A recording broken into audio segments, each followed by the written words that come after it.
Welcome to Change the Narrative. I'm your host, JD Fuller, an African-American licensed psychotherapist, professor, diversity coach, consultant, and author. We talk about the isms. We talk about the phobias, anything that marginalizes and oppresses.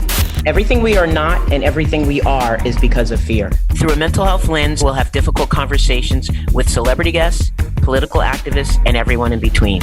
Our mind will tell us whatever we want to believe, but the truth lives in the body, and that's where change occurs. Are you ready to change the narrative?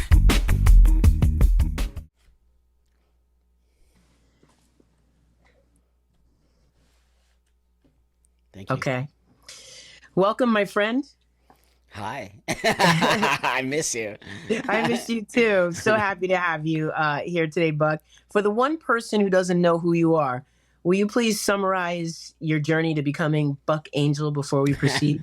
Sure, for that one person. Probably a lot of you. But that being said, I am a transsexual man. I was born and am a biological female who transitioned to live my life as a man 31 years ago. And, I've been in adult entertainment. I do things like that. But no, I would say that today I advocate for transsexualism and to get back on track of what that really means, and also for kids, because I do not believe kids should be transitioning. So I'd say my vocal point at this time in my life is really advocating for children not to be transitioning. Okay, don't jump ahead. We're gonna get into it all. Okay, so look, I love you for many reasons, but one is because you stand in your truth as a transsexual man.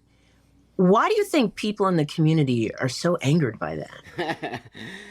That's a great question. And community, I'm going to use at this point loosely, because I come from the community, and I think our community, from many years I've been in that community, and I always did feel a part of that community. And community to me means a very diverse thought process, a very diverse opinion. And today we don't have that. Today you have to think one way. So why I think I'm kind of put on a sort of space that people don't like me is because I do exactly what you just said. I speak my mind, I stand my ground, and I don't agree with everything coming out of that community. Yes, you do, and I appreciate it. Thank you. And while we're talking about kind of where people are at, the liberals are getting real demanding about teaching kids their pronouns as soon as they start talking, or so it seems. Yeah. When do you think these conversations about your pronouns should happen, and should they happen in school? For a straight up answer, no. But that being said, of course, I'm always looking for the nuance in things, and I believe that life isn't black and white, and I do believe there are things that can be done and said to young people that might benefit them. But in specifically in a school system, I think all of the things that are happening today, such as pronoun usage, keeping information away from parents, things like that, are devastating for not only children, not only parents, but the LGBT community. I think it is not okay to be teaching children things that are on some level just a fad and are not reality. And it's dangerous to tell kids that they can easily just change who they are at the flip of a switch, and that everyone's going to be okay with it. And I think they're teaching children lies and deceit and also bad behavior. So when you hear that, schools are inviting kids, say in, lower school or middle school even, to start identifying, like, what is your pronoun? I mean, you didn't have that. I didn't have that. No. We figured it out. Is there something we're missing as elders in the community that as to why this is such a thing right now? And I mean a thing, man. Yeah. These are debates. When do we start teaching kids or asking kids what their pronouns are?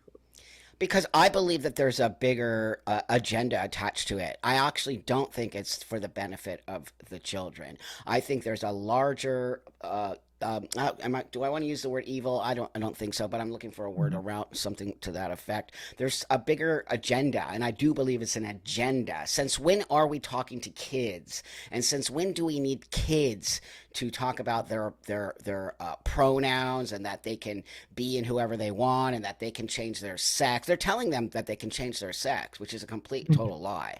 And when have we been so concerned with a child knowing who they are at 11? If nobody also knows, I'm also a dad, and I have an 11-year-old son, and I'm around kids, and I coach, and I'm there, and I'm a transsexual who disagrees with this, because, like you just said, you and I found our space. We might have struggled, but again, I'm always going to tell you that struggle is one of the most important things you must do as a human being and as a child. Because if you tell a child they're one thing, and then they grow up and they decide that they're something else, it's the same thing you do when you tell a kid that they're all straight. Right? Not all kids are straight, and not all kids are gay. They're going to be something in between. They're going to find that space. But it's not fair to tell kids who and what they are, and that they have to be that at 11 or 12 years old. So, yeah. And I want to add to that. There's something about holding space for kids to figure out their identity. There's something about, a kid is confused or acting out or starting to use language, and creating a holding space to have these conversations. You and I are not saying that. That's right. Right? That's right. But that's what people hear. People hear because they want to hear it. I'm sorry. Yeah. Yeah. Yeah, I'm saying, right? Yeah. They hear us saying that, and that is not what we're, and then you're helping kids be depressed if you don't engage in conversations about their identity at early ages. I feel like I need a new book for therapy, because I'm missing something. No, don't. You are what a therapist is all about. By the way, I just want to say that I've known you for a long time. I know who you are. I know your intentions. You are an awesome human being. You care about people. That's what therapy is about. Therapy is actually about pushing back. I disagree with affirmation therapy. That is not therapy. First off, therapy, I'm a therapist. I've been to therapy I still go. 30 years I've been in therapy. And if my therapist does not push on me, I'm getting a new therapist. So now where's this idea that you have to affirm what a child says? No, that child is probably going through some kind of stuff, okay? So yeah, maybe the kid does have dysphoria, maybe, but they're not trans. You cannot shove a kid in a space, and I'm not saying that they're not trans. I'm also not saying that they're not LGBTQ. I'm saying that they're exploring. They need to explore. They need the room to explore. They need to know that they can maybe say, okay, maybe I am gay, and maybe I'm going to change my mind down the road. That's different. That's different when they're sort of exploring their sexuality than saying that I'm a boy, maybe doing some kind of drastic puberty blockers, medication, blah, blah, and then deciding at the age of 20 that they never were that. But now they have medical stuff attached to it. It's different when they're sort of playing around with their sexuality. There's no damage done. There's nothing. They're just doing that. But when we start to shove kids into, and I think we're shoving kids more into a space of trans than we ever did with gay. I never heard anything about gay kids. Did you? No, not like this. Not at all. Nope. Not. And that was a different time. I'll be the first to say it was a different time. We weren't having these conversations. But what happens when you go so far to the left is you miss the point. You miss the exit.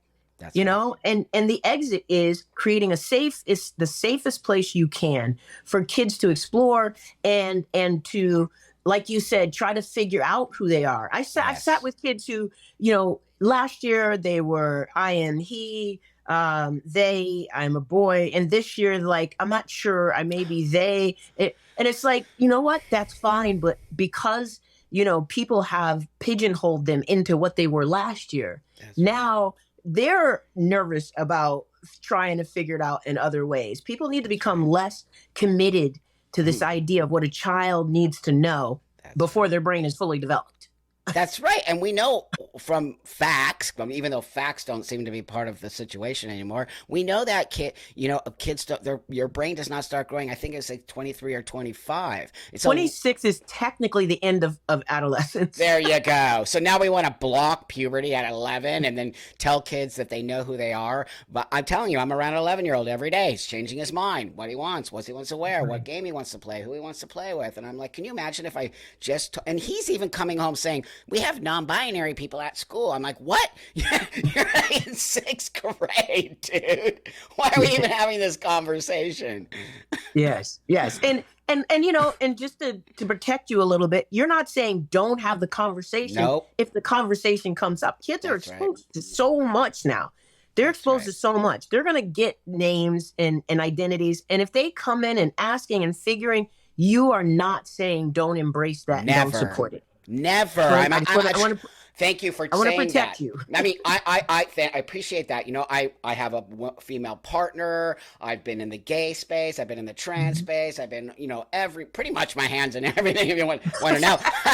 But I never would tell somebody they're not something that they want to explore. Of course, I would encourage that exploration. I think, okay, so to really make my point clear here, I'm not saying that kids aren't something in the LGBTQ space. What I'm saying is give kids some time and some energy and some freedom to explore all those spaces. But when you start adding into, kids are malleable at these ages. They're so easily influenced. And I'm telling you, when you start telling a kid that they can be a boy when they're really a girl, that's a lie. I'm not a man. I am a transsexual man. I'm a biological female. And only because of my adultness and by transitioning as an adult do I even understand what that means. Do you think an 11-year-old can ever understand this is such a drastic thing to do?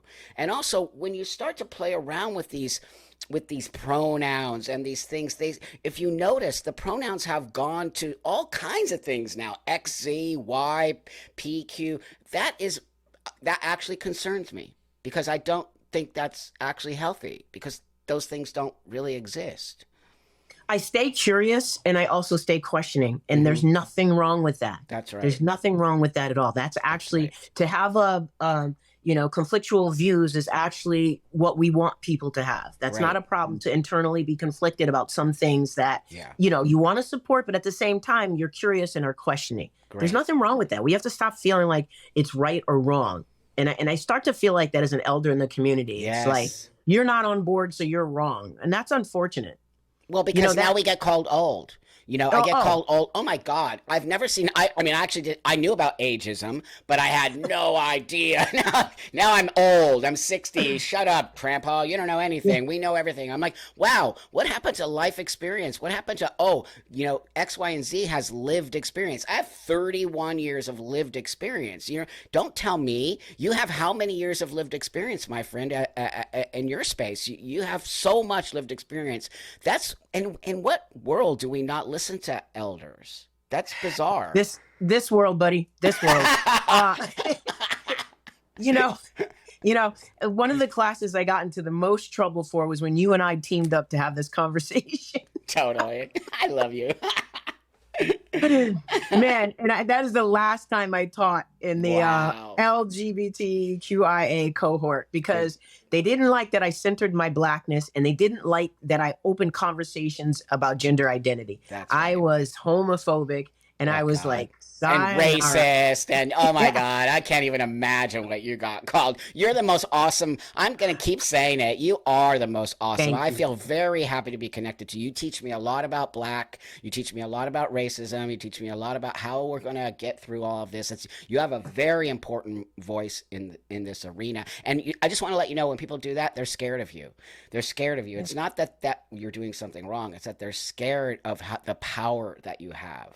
Well, and isn't that what, Blackness is in America? It's the fear. It's fear, right? And so that's just perpetuated when you offer a strength in your perspective. I'm with you on that fear base.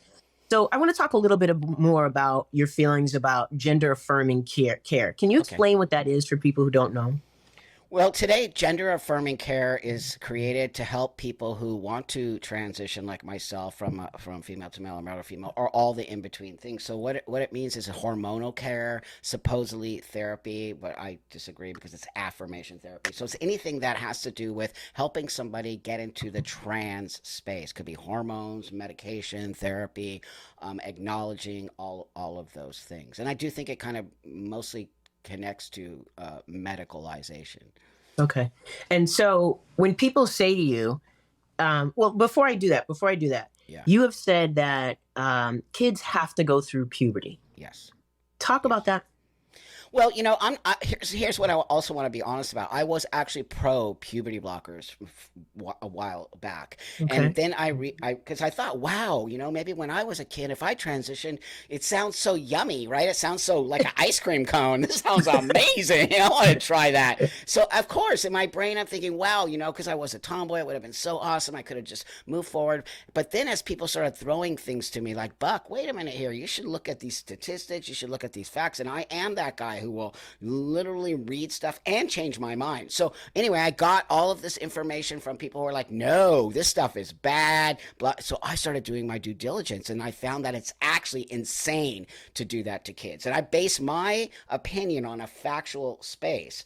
And so I realized that by not going through puberty, you are causing so many long-term health problems for this child. The thing with the puberty blockers is this that people seem to keep missing. It's specifically for physical characteristics. That's all puberty blockers are for. They're not for mental health care. Trans is in the mind. It's not in the body. Trans is a mental disorder. You have to take care of the mental space before you take care of the physical space. So they're saying that if we block puberty, we block all the physical characteristics of male and female, and that little girl can grow up with more masculine traits and that little boy can grow up with more female traits. But that's just actually not true, because there's a lot of long-term health problems that they're not talking about that come, sterilization comes with that, by the way. That's non-consensual. A child isn't consenting to sterilization, and a child isn't consenting to not having certain types of body parts grow or brain growth. We just said it, brain growth, 26. Yeah. You're blocking brain growth,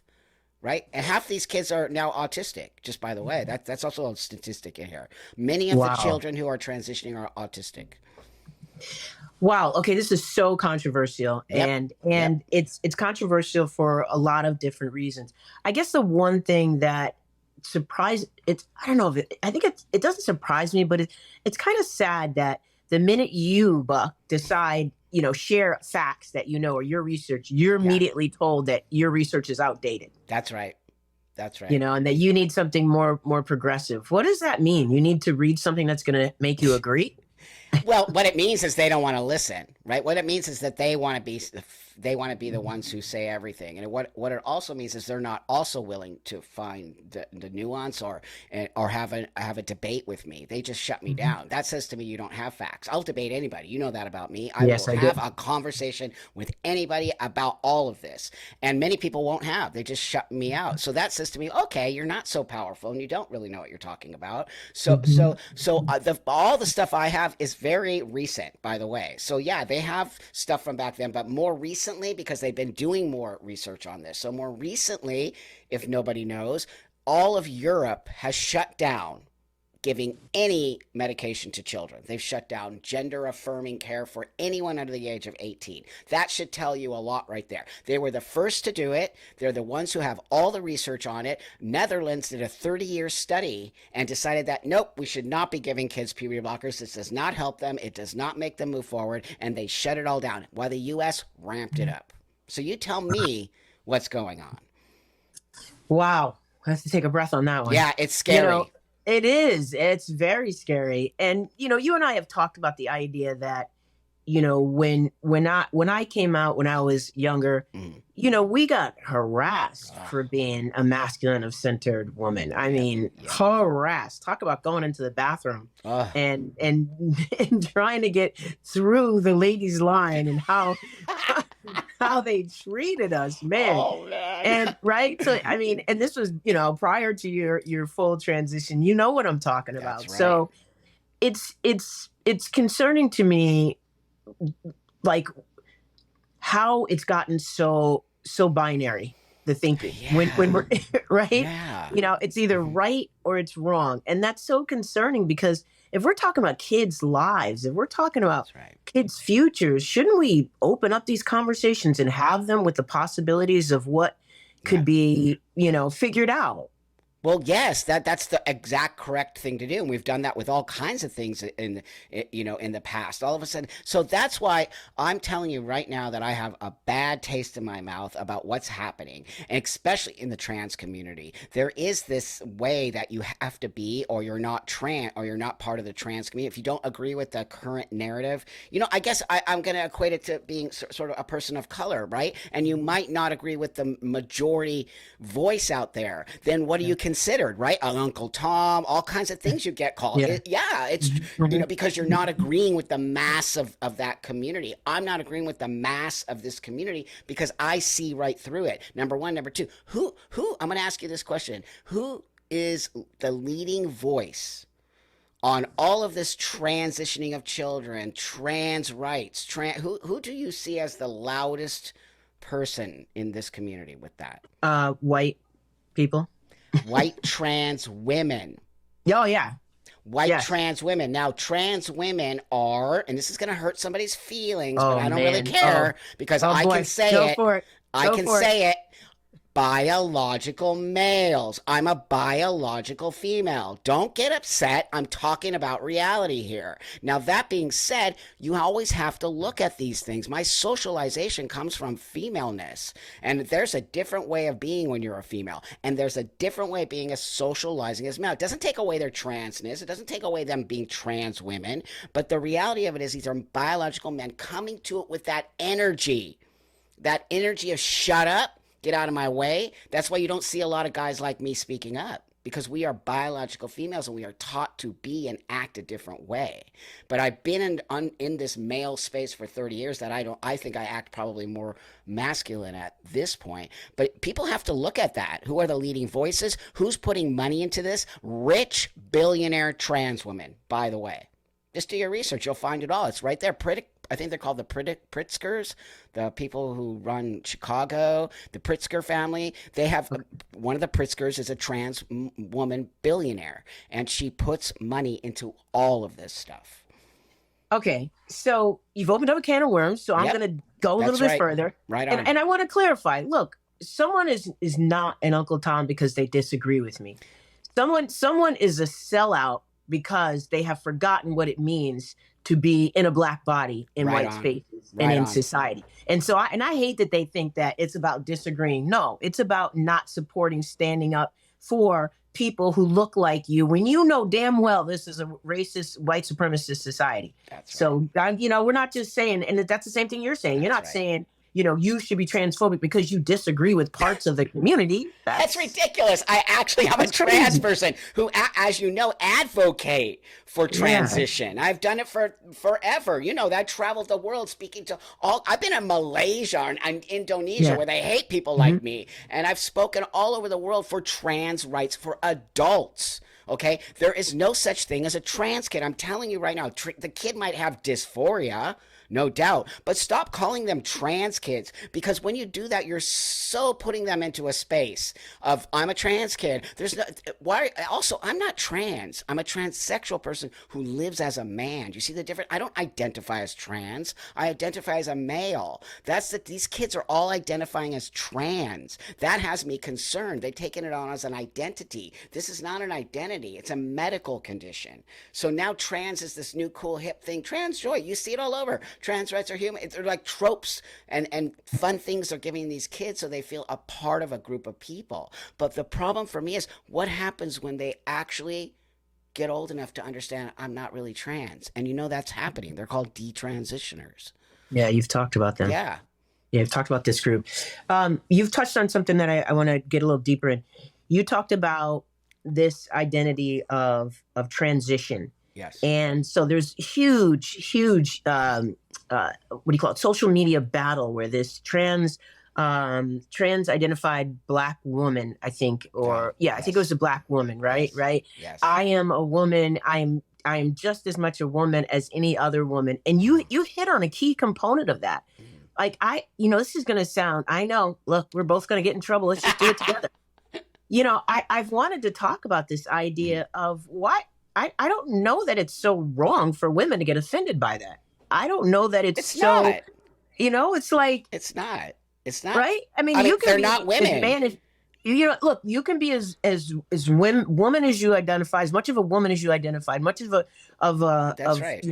your gender identity. I'm not questioning that, but you get into deep, desperate waters when you start comparing yourself to someone who is biologically born a woman and who identifies as a woman. I understand the frustration with women who have these conversations, and they're like, so basically you're saying our lives are the same. They're not the same. It's like saying I have the same as a man. That's why people get so mad at me, because I'm so honest. You know that they can't stand it. The trans community can't stand that. I'm a biological female. Everything says on all my social media, I'm a female who lives as a male. Oh, it makes people go nuts. And I'm like, well, why are you going nuts?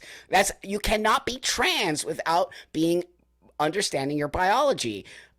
It's weird to me. Like, I just don't understand how you cannot understand transsexualism is connected to your biology. You're born a woman, you don't feel that way, you want to transition to live as a man. Opposite, same. You're born as a man, you don't feel that way, you want to transition. You're not a woman. You're a transsexual or trans woman. That means you're a man who feels like a woman. No one cares that you feel like a woman, and no one cares that you want to live as a woman. What we, and I'm going to tell you, I feel a part of, is you're disrespecting women, and you're saying you are the same as them. That's misogyny. Misogyny at its finest. And I say it all the time. If you cared about women, you would care about how they feel about you walking into their spaces. You would care that they are saying, hey, wait a minute, you're not a lesbian, you're a biological male. Like, if you want to be welcome to any space, what do? You respect that space, and you will be welcomed to that space. And I think it's a distraction from everything else. It's a distraction from everything else that we want to pit women against trans women, and we want to argue about it. Like, why? Let's just all agree that we have our own experience and stop trying to. That would be like me telling you that I'm going to live as a white person, changing my skin color and demanding that I am white. Oh my God. Like, I changed my skin color, but that's not who I was born to be. And that doesn't make me any less white if I choose to identify as white. But I'm not going to sit there and say I have the same experience as you in a white body that you've had your whole life. But the thing is that people would agree with you on that. They're not agreeing that these are biological males. Even the captured by the HRC, ACLU, GLAAD, all of them. Everyone's backing. These are women, right? No, come on. Now, I understand what you're trying to say. They want to live as women. All the trans women I know agree with me and you, by the way. They're all the ones who know who they are, who transition to live as women. They know their biology. They won't go into a space that they feel uncomfortable or that will actually make you as a female uncomfortable. Those are real trans women who actually care about women's rights and understand what women are saying. But then we have this newer sort of like very entitled group of people who think everyone just needs to roll over and acknowledge their lies and their deceit. If they were honest, that's why people are okay with me, JD. And most people are okay with me because I acknowledge who and what I am and what I'm coming to the table with, and that I don't want to take your space. I want to coexist with you. That's a big difference. Men don't hate me, and men know who I am, but it's different in a woman's space. Men don't feel threatened by me because I'm a biologically female. Women do feel threatened by men for many good reasons, right? And so now we're not listening to women. That's going to make us really be hated. And I've never felt more hated as a trans person than I have right now. That's saying a lot. That's powerful. That's really powerful. You mentioned dysphoria. Will you talk about what it is so people understand? Because you've also said that people misuse the term. That's right. So dysphoria can come in many shapes and forms, right? So we have something called gender dysphoria, right, which is an actual diagnosis that you can get from a doctor, which I have an actual diagnosis for, which helped me move on to get medication. So basically, my dysphoria was around my gender. I felt like I wanted to be a man and not a woman. And so it's basically this disconnect between what you are and what you want the world to see. And so the minute I put on this sort of costume, which is kind of what it is, my dysphoria is no longer, I don't feel disconnected from you. I don't feel disconnected from the world because everyone views me as a masculine person. So now we also have what's called, we have things like body dysmorphia, or which is getting molded into gender dysphoria. They're two different things. And we know a lot of women, young girls, do have body dysmorphia. And like that's where like, what is it called? Disordered eating. That's right. Disordered eating comes from it. head, disconnect from their bodies, right? I think a lot of, you would know more than I would, but a lot Yeah. of comorbidities and things come from that. Mhm. But now we're just equating it to being trans because they don't like their bodies. And that's not true. That's why you have to go through a lot of therapy before you start to take the road of medicalization. You can't, now we have self ID. So I hope that makes sense. That's what Yeah. dysphoria is. It's a disconnect of your physical place, and you want the Mhm. world to see you as one gender, as the opposite gender that you were sort of born into.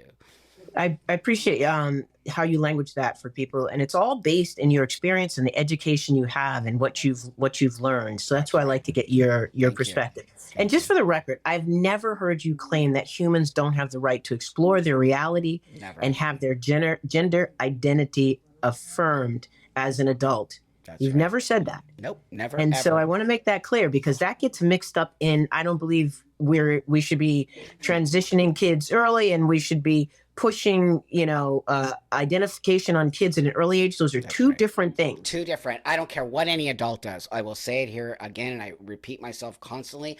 I don't care what an adult does. That's why we have laws for kids and laws for adults. If you choose to make a choice and you regret it, that's on you, my friend, because now you have Google and now you have many. I didn't have any of that. Okay. Yeah, So right. that being said, if you're making a mistake, that's on you, adult, and you have many more opportunities than I could ever even imagine having at this point in time. But a child needs an adult. That's why we're here. We're here to help these kids grow up to be awesome human beings. And I don't see that in the trans community. It's a complete, you watch, you mark my words. I don't care if people hate me. I don't care what people say about me, but you mark my words. There are going to be so many young people saying I was never trans, I'm not trans, and it's going to be the biggest disaster, medical disaster ever. I guarantee you. I see it. I see the future. I'm standing at a vantage point here that most people don't have. They don't have the vantage point I have. I've been living this Yeah. life for many, many, many years, and I can see the train wreck, but they don't care. That's the part that's freaking me out. These are kids, people. They're not adults who made a mistake. These are little kids, 14-year-old girls cutting their breasts off and then going, whoops. Nobody should Wow. ever say whoops on something like that. That means they can never breastfeed. Many of them are sterilized. They can't have, and do your research on this, people. This is actually happening. They're called detransitioners. How dare we do that to young girls? I want to make it clear that you are not saying that um, you oppose kids identifying in a way when they come to it on their own. Yes. Because I want to make that nuance clear because people will say, well, this is why so many teenagers are committing suicide because they can't identify. That's And that's not the conversation here. The But that's not conversation is true. Also, they keep using that suicidal ID. It's suicidal ideation, number one, which is different than actual suicide. true. God forbid kids killing themselves. But I'm going to say this right here. They aren't. That's gaslighting and manipulating parents, telling them if they don't transition their kid, they're going to kill themselves. That is an actual false thing. No kids are killing themselves. They might think about it, but so do gay kids. So do kids who might be doing other things, not just trans kids. How come it's all about trans kids right now? What if some of these trans kids are actually gay kids? What if they're actually wanting to explore their sexuality, but for some reason we're equating that with trans because we are. That's a powerful way to consider it. Yeah, because what if I'm telling you right now, a tomboy girl could easily grow up to be a gay woman, but now all of a Mhm. sudden because she's a tomboy little girl, she's trans. That sounds very homophobic to me, if you ask me. Yeah, no, I love the challenges. I really do. I love the challenges, and it makes me more curious. And I don't have a hard line on the research for this specific topic. So I'm not going to act like I do. I get annoyed when people want to debate with you and argue with you, and they don't have facts. That's It's right. like I don't have the facts, so I'm open to hearing and being challenged. I very much But that's why I appreciate. love you, and that's why I think you're awesome, and that's the kind of therapists we need. People like you. You're never saying there could be a trans kid. I mean, but I don't like using that language. Language is powerful. You know that. And also, if you tell kids these things, they're just being put. TikTok is full of these kids. You don't think that they're all just watching each other? Woo! Some of these kids have a million followers. Right. Woo! I'm trans joy, and then getting their boobs cut off at 14 and going, look. I mean, we never wanted to show that. That's why I see such a difference. And it's not my age. It's what transsexualism is. It's wanting to blend into the world. It's not wanting to be seen as a trans person. It's wanting to blend in as a man or a woman. They've taken it and twisted it into an identity now. So these kids are showing off their scars and showing off that they look like a man and a woman and they don't know what they are and they're non-binary and they're all these things. But, I'm telling you that we are not helping these kids on some level. We're giving them this idea that they could just magically change into something when that's just actually not true.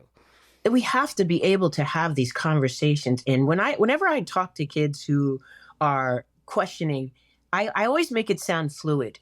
This is where you are now. This is how you feel. I want to support you in that and where you are. And also you can be wanting something else later. It's okay. And if this is who you stay as how you identify, more power to you. I will, be there as much as I can in your journey while we have this time together.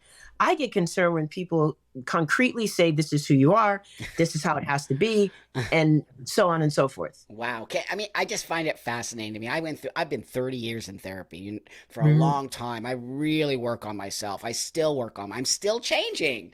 So that's what I'm trying to explain to people. Like, you don't think a 16-year-old can just automatically, and I do know a 16-year-old who transitioned, and they seem to be super happy, and they seem super focused, but they really did the work. They didn't just transition. They did a lot of therapy. They did a lot of stuff, and I just have to be sitting here going, okay, if that's really what you need to do, but I see them going through a system.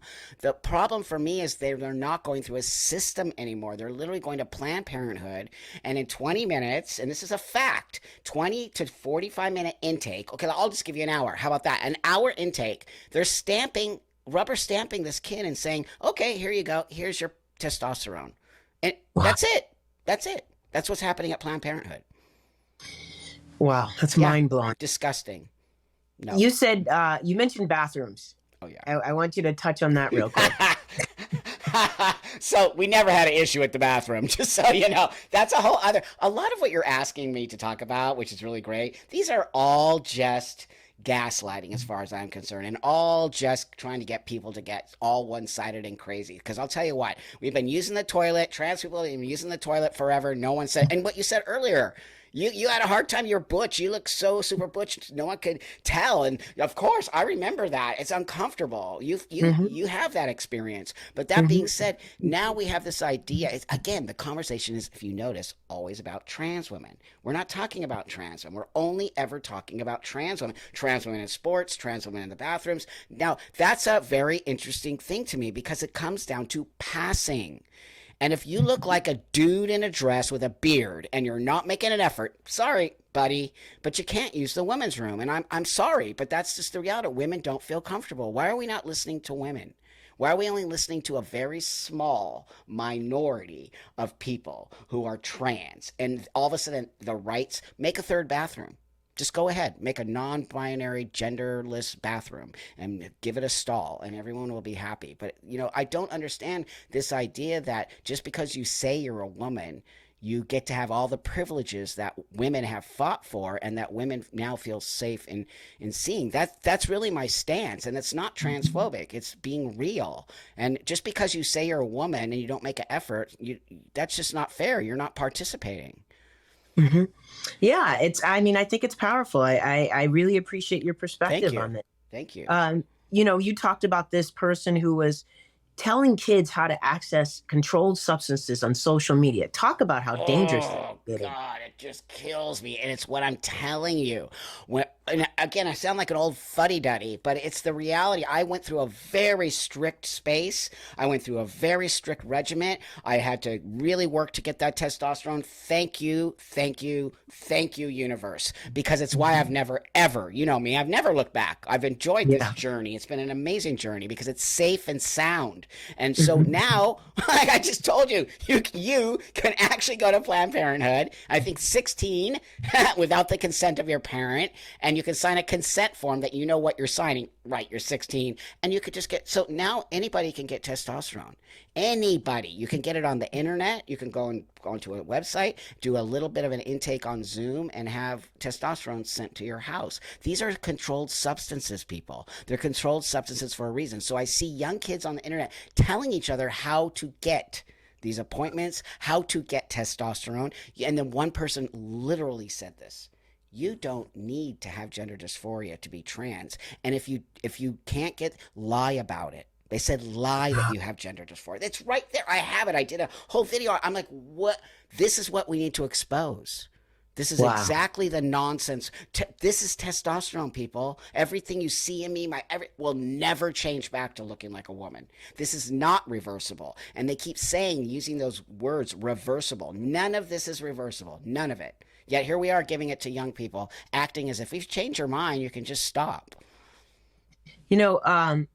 As we wind down, I want to get to a couple of key points. And one of them is the fact that white liberals and progressives in the global majority have jumped hard on the trans rights wagon. And in most cases, I think it's an amazing concept that we want to that we want to be supported in ways. I think the problem is that people are afraid to have these nuanced conversations. That's right. And so, Black trans women are still the ones killed at the highest rate. So while everybody's jumping on every bandwagon about pronouns and about trans rights, why do we not talk about the real issue here, which is based in racism? Oh, God, because you and I both know. People want to skirt that issue real quick. And you're right. And I always say this. How come majority of the young people that are transitioning, the majority of young people that are talking about this are all white, middle, upper class? Why is that? Where's all the black? There are black trans guys. I see them. I'm friends with them. I have black trans women friends, whatever. But it's nowhere near the amount that it is in the white space. That says something to me. I don't know what it says, but it says that's a very uneven playing field. And if it's actually natural, then it would be the same amount of black people transitioning as white people. But it's not. It's not. And it's not being fed to the black community the way it's being fed to the white community, if that makes sense. Access to things. Of course, you and I both know that. The access for white people is there before the access to black people. But I've also heard some very disturbing things about trans in the black space, and that they're using black young people as experimental space in the trans. And I'm going to send you a video after we get off here because you need to see this. It's going to blow your mind. It's actually going to blow your mind. There's an institute in Detroit that is a LGBT space. I can't remember the name. I totally apologize, but I'm going to get it to you. And supposedly that's where they're doing experimental trans stuff on young black, poor LGBT stuff on young black. Oh my God. And so there's this thing of like, if you say the things we're saying, you are aligned with conservatives, and I'm the furthest thing from a conservative. Me, I literally come from adult entertainment. I'm like the farthest, but you're right. I get called a right winger all the time. You're right. I get called and there's also a stereotype about the black community not being supportive of their own. And I don't want to buy into that narrative either. No. We all have a story. And there are stories to be had, but when it's told within the context of the white narrative, it's always going to appear that black people aren't with black people. And that's problematic for me. It should be. I want to say that problematic. It 100% should be problematic because, again, there we are, distinct doing these things without giving, we have to give voice to everyone in this community. Your experience as a black person is completely different than my experience as a white person. And we just acknowledge it. It's not, I'm not asking for it. Acknowledge it. You have a completely different experience that I will never know, that I respect to hear. And that's why we have to listen, people. Listen to the experiences of people. Don't say, oh, that's just or you're racist or whatever. No, listen. And listen to what she's saying because it is important. It's the only way we're going to, you know how I feel about that. The only way to get through racism is to listen to the black community. When you listen to the voices as a white person, then you actually can see, well, you're right. You're exactly right. You don't get the same thing. You don't. I'll acknowledge that. You don't. I know you do. And that's why I appreciate you. Please share all of your social media handles, website, YouTube, where you sell all the good stuff, all that. Right on, my conservative. Your conservative handles. So Buck Angel, Instagram, Buck Angel on Twitter or X, whatever you want to call it. My YouTube channel is Buck Angel Official, where I've been doing lots of interviews with all kinds of different people to give voice to, exactly what you do. But I do it in the context of the trans community and really just giving voice to people. So I'm not the only one talking. And anytime anyone has any questions or you want some proof of things I've said, please reach out to me. It's easy to get a hold of me. DM me on any of those platforms and buckangel.com. And I appreciate anybody out there who wants to have the conversation. And I don't even care if you hate me, but if you just want to have some information that you're not being fed, I'd be more than happy to help you with that. Did you do Instagram? You did Instagram, right? Instagram, Buck Angel, Twitter, Buck Angel. Okay. And those are the only ones. Facebook, I can't handle.